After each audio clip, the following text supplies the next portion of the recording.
Once upon a time, long, long ago, before you and I were even born, there was a poor widow who lived in a tiny thatch-covered cottage along a tiny, winding, dusty road. She was very poor. She had practically nothing. Nothing, that is, except one cow and one son, a lad whom she called... Jack! Jack! Now, where is that boy? He's never around when I want him. Probably off daydreaming somewhere as usual. Jack! Jack! Do you hear me? Jack! Here I am, Mother. What do you want? Oh, now where have you been? Up in the clouds again? No, Mother. I was just counting the leaves on our tree. Is supper ready? Supper. Is that all you can think of? What's the matter, Mother? Son, I'm worried. What's wrong? I'm worried about our cow, Milky White. She hasn't given a drop of milk in 3 days. And you know as well as I do that her milk is the only thing we have to sell at market. If we have no milk, we make no money. And if we have no money, you have no supper. Mother, whatever happened to all our money anyway? Jack, I've told you so many times. It was stolen from us when you were a baby. But we can't think of that now. Jack, I want you to take Milky White to market and sell her today. Sell her? We can't sell her. She's like one of the family. She'll give lots of milk tomorrow, Mother. I know she will. You just watch and see. It's no use, But, Mother, Jack. we I don't want to hear can't another sell her. word. Mother, now, you please. take that cow and be But off we to market. can't, Mother. Now, here she is. Take her away. Yes, Mother. Come along, old girl. And, Jack, be careful. Don't let anyone cheat you. So, sadly, Jack and Milky White plodded down the dusty road to London town. They meandered up and down over the hilly road that stretched its way through the lush green fields. Just as the next town came into view, something else came into view also. It was a shriveled little gnome of a man. He had a long, white, flowing beard and a crooked cane, which he leaned on in a jaunty manner. He stood in the middle of the road, and when Jack and Milky White came up to him, he blocked their path. Please, sir, would you mind stepping aside? Milky White and I are in a hurry. Oh, I'm sorry. Excuse me. I don't mean to hold you up. I just wanted to admire your beautiful cow, that's all. What did you say? I say, I've never laid eyes on a more magnificent animal. You're right, sir. Milky White is a true champion, and she's practically priceless. That's what I say. What? Practically priceless. That's what I thought I said. Oh, that's what you did say. Oh, I'm so confused. Well, anyway, I'm so impressed with your animal that I'm almost tempted to own her. You are? In fact, I am tempted. And I'm considering even right now offering you... Yes? Offering you... How much, sir? Yes, I will. I'll give you in exchange for that gorgeous creature, Milky White, you say her name is? Yes, sir. How much? I'll give you my 5 magic beans. Beans? Did you say beans, sir? Yes, I did. Yes, I did. But it was only a slip of the tongue.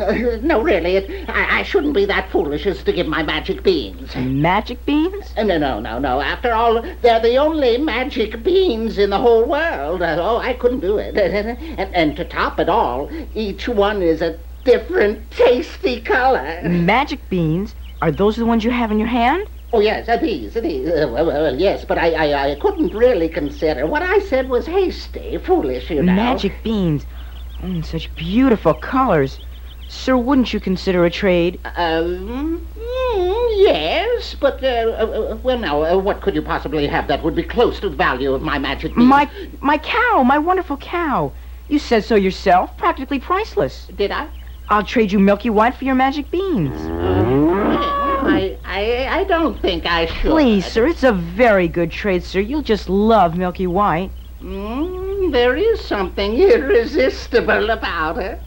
All right, it's a bargain. Oh, thank you, sir. Here's Milky White, sir. And here are the beans. Goodbye, Milky White. Here's a kiss. Oh, we're sure gonna miss you. Goodbye. Goodbye, sir. Goodbye, son. Watch your magic beans. And your P's and Q's.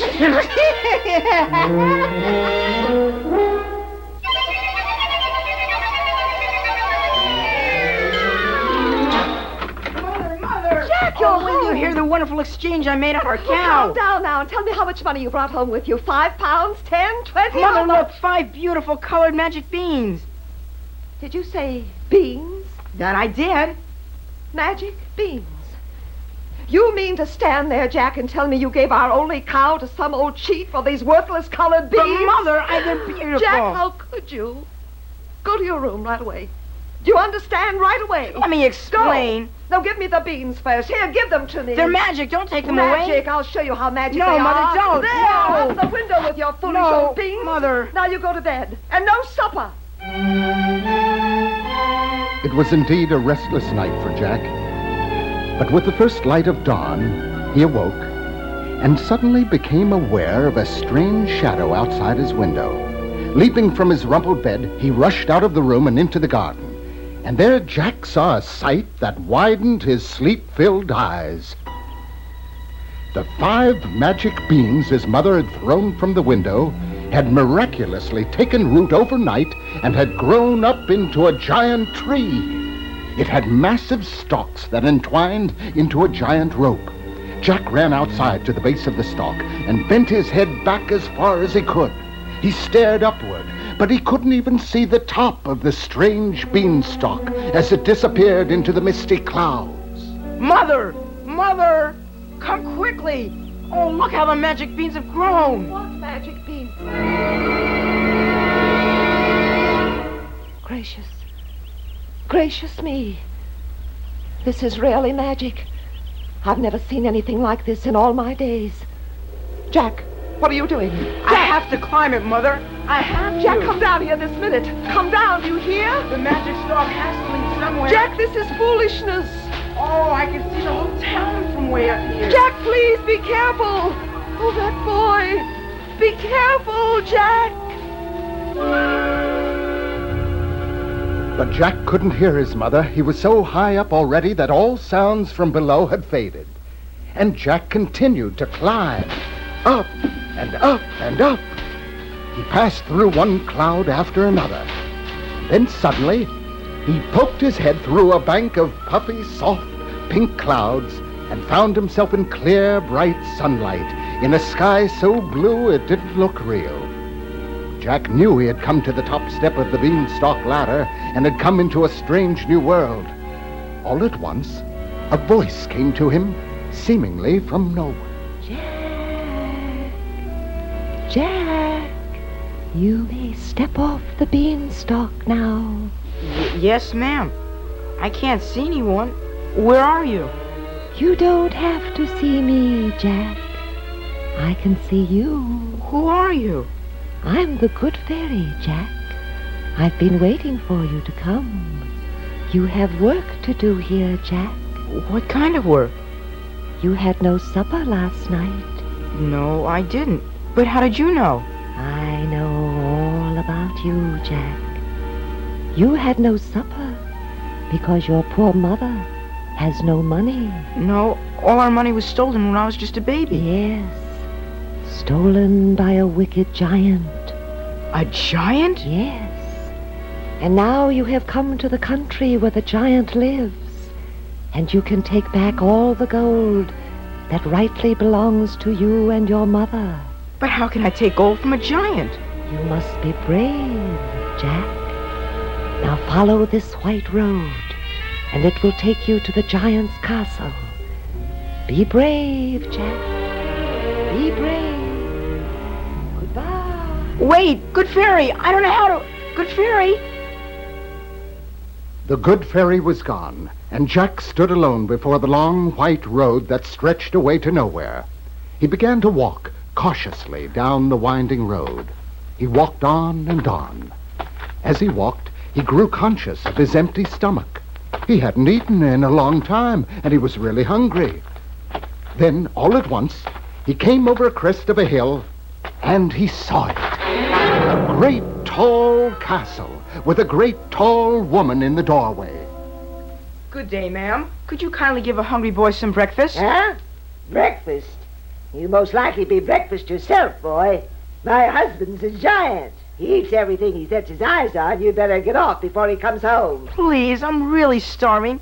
Couldn't I have a crust of bread? Well, Crust of bread, I suppose. Come on in, and I'll give you a bowl of mush. But you better eat fast. He'll be here any minute. Sit down, sit down. Thank you. There you are. This hot mush really looks good. Wait, what's that noise? The whole place is shaking. That's my husband. My giant husband. Quick, hide in this oven, and don't breathe.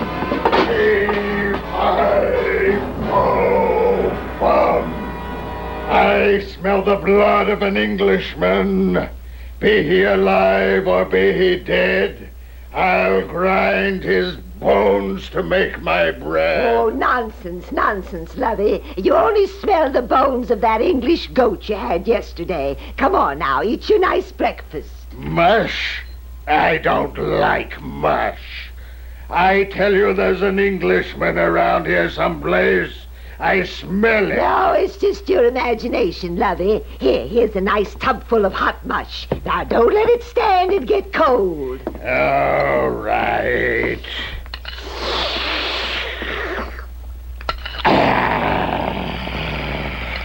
Is that all?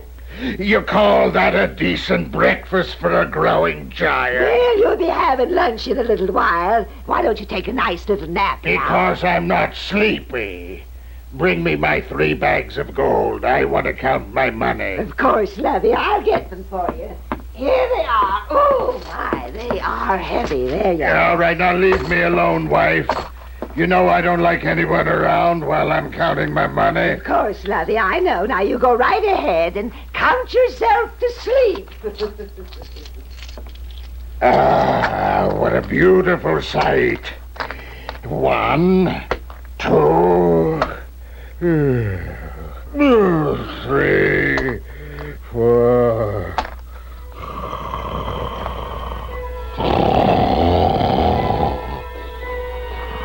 Soon the wicked giant was fast asleep, and the castle trembled with his snores. Jack, hiding in his oven, heard the snores and knew the giant was asleep. So he crawled out of the oven and tiptoed past the giant. Oh, he's the biggest, ugliest, meanest-looking giant in the whole world. I better not waken him.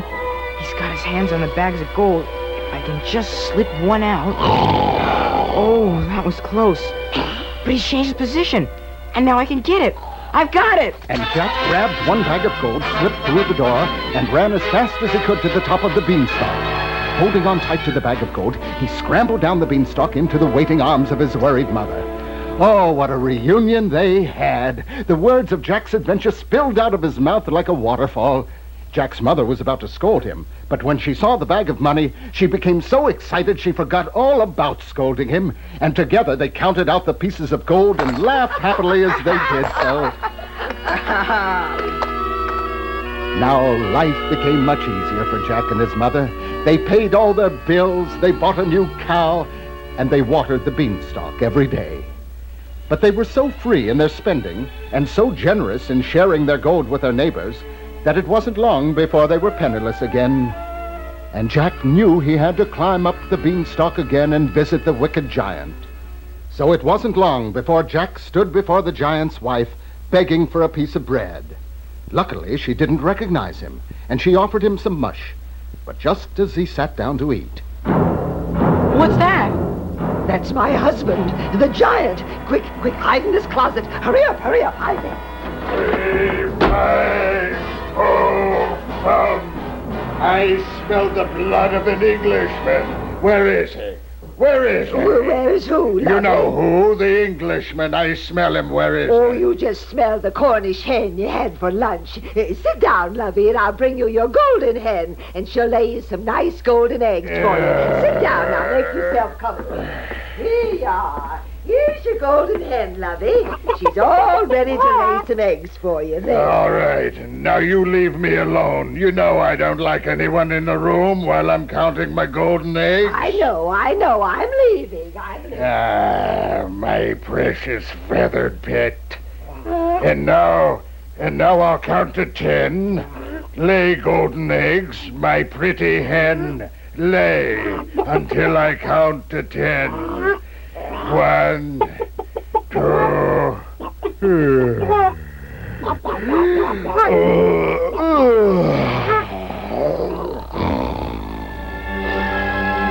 Then the wicked giant counted himself to sleep. Now, Jack crept out of the closet and tiptoed over to the giant. I must get the golden hen without waking the giant. Here, Chickie. Here, Chickie. I've got you. Unluckily, the cackle woke the giant. The next thing Jack knew, he was racing down the crooked road with the hen under his arm and the giant in hot pursuit after him. But the giant was so stuffed with food, he couldn't catch the fleet boy. And Jack escaped again and quickly shinnied down the beanstalk, back into the arms of his waiting mother. Through the days to come, Jack and his mother lived comfortably on the golden eggs which the magic hen produced as if by, well, magic. But then word came to them that a wicked giant was raiding and looting the villages nearby and stealing all the villagers' money. Jack knew it must be the same giant. His mother was terrified, and so were all their neighbors. Jack knew now that he had to climb the stalk again and teach the giant a lesson. So it wasn't long before Jack found himself again in front of the tall castle. But this time, Jack didn't knock on the door. Instead, he waited till the giant's wife went out to draw water. And then he quietly tiptoed in and hid, of all places, in a big copper skillet. Then the giant's wife came back with the water. Oh, glad I've got my supper ready for that old giant husband of mine. Never stops eating. Oh, here he comes. Here he comes now. I smell the blood of an Englishman. Where is he? Where is he? Where is who? There's an Englishman here, and I know it. Is he in the closet? Of course not. You're just imagining. Smells like it's coming from the oven. Well, there's nothing in the oven. Not there. Must be in the skillet. Now, don't you touch my skillet. There's nothing in there for you. Now, you sit down and eat your supper. Jack was holding his breath in the skillet. Finally, the giant sat down and ate a tremendous meal, boasting to his wife that he had destroyed another village. And then he called for his golden harp. His wife brought it to him, and the giant commanded, Golden harp, play for me. That's the sleepiest sound in the world.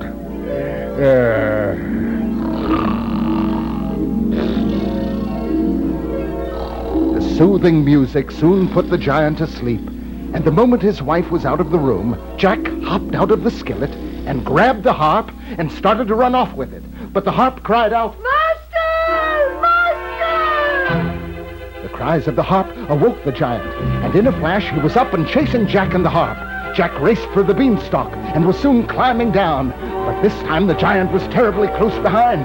Near the bottom of the stalk, Jack could see his mother waiting for him. Mother, hurry into the house and have an axe ready for me. Hurry! I'll get it right away. I'm almost to the bottom, Mother. Hurry! Here you are. I've got the axe ready. Quick, hold the harp and stand back. All right. Faster, Jack. There's a huge giant climbing down the beanstalk. Look out! Timber! Jack, my boy, you've done it. The evil giant is no more. What's this? A harp that sings by itself. Now, what will they think of next? And so at last the wicked giant was no more. He disappeared in a cloud of beanstalk fluff. For many miles around, the folks from all the surrounding villages came in to thank Jack and to shake his hand.